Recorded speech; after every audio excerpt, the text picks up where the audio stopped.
আসসালামু আলাইকুম রহমতুল্লাহি ওয়া বারাকাতু।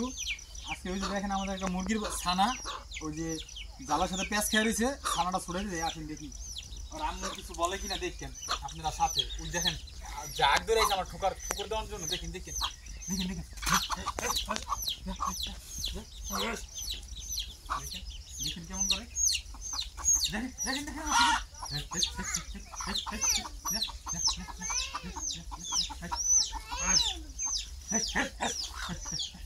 দেখেন দেখেন ঠুকুর দেওয়ার জন্য কিরকম করে।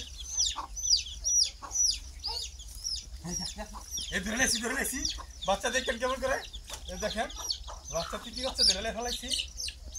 দেখো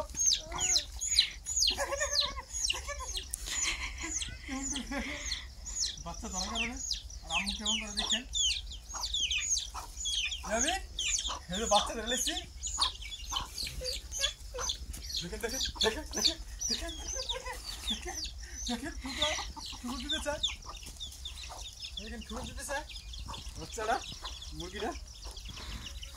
তবে সবাই আমাদের জন্য দোয়া করবেন, আমরা যেন ভালো থাকি সুস্থ থাকি।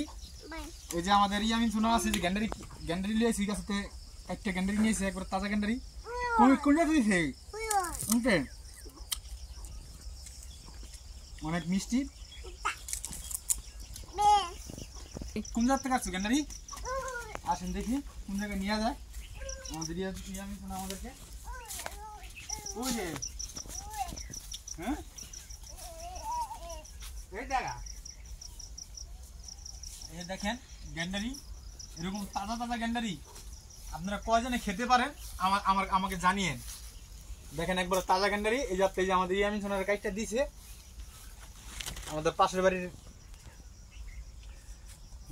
বাড়ির হ্যাগো গাছ, এগুলা গ্যান্ডারি গাছ। এই যে আমাদের বাড়ির সাথে আমার কাকা লাগে সম্পর্কে, এই যে খায়া আবার এই যে লাগাইতেছিল এই যে বোকা ইনশাল্লাহ। যে জায়গা আছে এক সুপার লাগাইছিল, অনেকগুলো লাগাইছিল হয় নাই, 2 সুপাই হয়েছে। তাজা তাজা গ্যান্ডারি কয়জনে খেতে পারেন বললেন, এই কামনা করে আজকে রাখতেছি। আল্লাহ হাফেজ।